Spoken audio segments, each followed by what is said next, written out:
안녕하세요. 포유법률사무소입니다.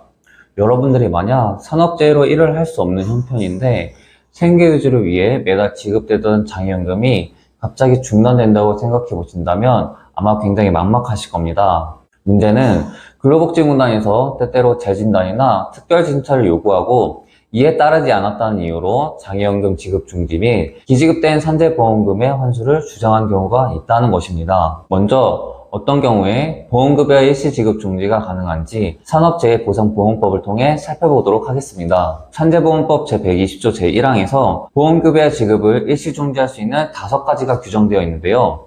그 내용으로는 첫째, 요양 중인 근로자가 정당한 사유 없이 공단의 의료기관 병력 요양 지시를 따르지 아니하는 경우. 둘째, 공단이 직권을 실시하는 장애 등급 또는 진폐장애 등급 재판정 요구에 따르지 아니하는 경우. 셋째, 동법 제114조나 115조에 따른 보고, 서류 제출 또는 신고를 하지 아니하는 경우. 넷째, 사업장 등에 대한 질문조사에 따르지 아니하는 경우. 다섯째, 119조에서 정한 진찰 요구에 따르지 않은 경우. 이 중 근로복지공단에서 재진단이나 특별진단 거부를 이유로 장애연금 지급 중지를 주장하는 주요 근거는 주로 제119조의 진찰 요구를 따르지 아니하는 경우입니다. 그런데 산재보험법 제119조에서는 진찰을 요구할 수 있는 경우를 대통령령으로 엄격하게 정해놓고 있는데요. 첫째, 요양 중인 근로자가 요양이 계속 필요한지. 둘째, 장애 등급 또는 중증 요양 상태의 등급을 판정하기 위해. 셋째, 업무상의 재해인지. 넷째, 재요양이 필요한지. 다섯째, 간병이 필요한지 판단하기 위한 진찰입니다. 재해자가 앞서 나열한 어느 하나에 해당할 때만 공단에서는 진찰을 요구할 수 있는 것입니다.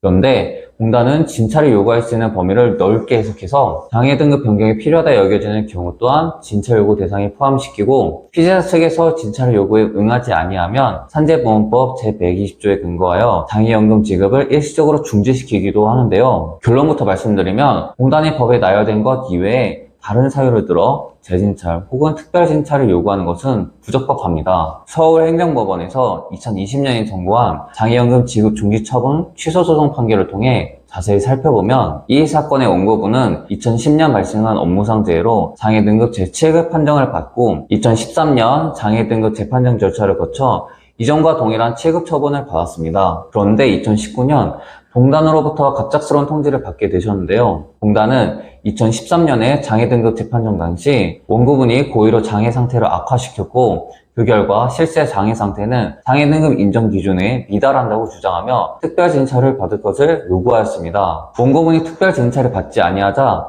공단은 장애연금 지급을 중지하고 기존에 받은 장애 급여까지 부당이득으로 징수할 것이라고 통보를 하였는데요. 이 사건에서 공단이 내린 처분의 근거는 앞서 말씀드린 산재보험법 제119조와 제120조 제1항 5호였습니다. 결국 이 사건은 소송까지 가게 되었고, 법원은 원고분이 산재보험법 제119조와 120조에서 정한 진찰 요구 대상에 해당하지 않기 때문에 진찰을 요구하는 것은 부적법하다고 보았습니다. 법원의 주요 논거는 원고분은 이미 2013년 공단이 요구하는 진찰을 받은 후 재판정 과정을 거쳐 제7급 처분을 받았기에 이후에 산재보험법상 근거가 없는 진찰을 추가적으로 받게 하고 다시금 재재판정을 거치게 하는 것은 부적법하다는 것이었습니다. 결국 원고분은 기존에 받던 장애연금을 기존과 동일하게 받을 수 있게 된 것입니다. 이 사건을 통해서 최초 장애 등급 판정과 만약 재판정이 필요할 경우에는 1회 재판정, 그 이후 아무리 피해자의 증상이 호전되었다 하더라도 공단이 피해자의 호전을 주장하며 다시금 재재판정을 요구할 수 없으며 재재판정의 기초가 되는 특별진찰도 요구할 수 없다는 사실을 알 수 있습니다. 그렇기 때문에 피해자들은 최초 판정이나 재판정 이후 아무리 증상이 호전되었다 하더라도 종종과 동일한 장애연금을 받는데 전혀 지장이 없다는 것이죠. 공단에서는 장애 등급 판정의 오류나 연금 수령자의 장애 판정 당시의 기망행위를 주장하면서 종종 특별진찰을 요구하기도 하는데요. 이런 상황에 이르면 피해자들이 아무리 합리적인 근거에 기초해 특별진찰 및 장애 등급 재판정의 무당함을 주장해도 공단이 받아들여주는 경우가 거의 없습니다.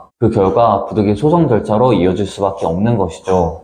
저희 포유법률사무소 홈페이지 블로그를 참조하시면 기관 다수의 요양 불승인 사건, 장애 등급 병형 사건, 추가 상명 불승인, 재요양 불승인 사건 등에서 굵직한 성과를 이끌어내 왔음을 확인하실 수 있을 겁니다.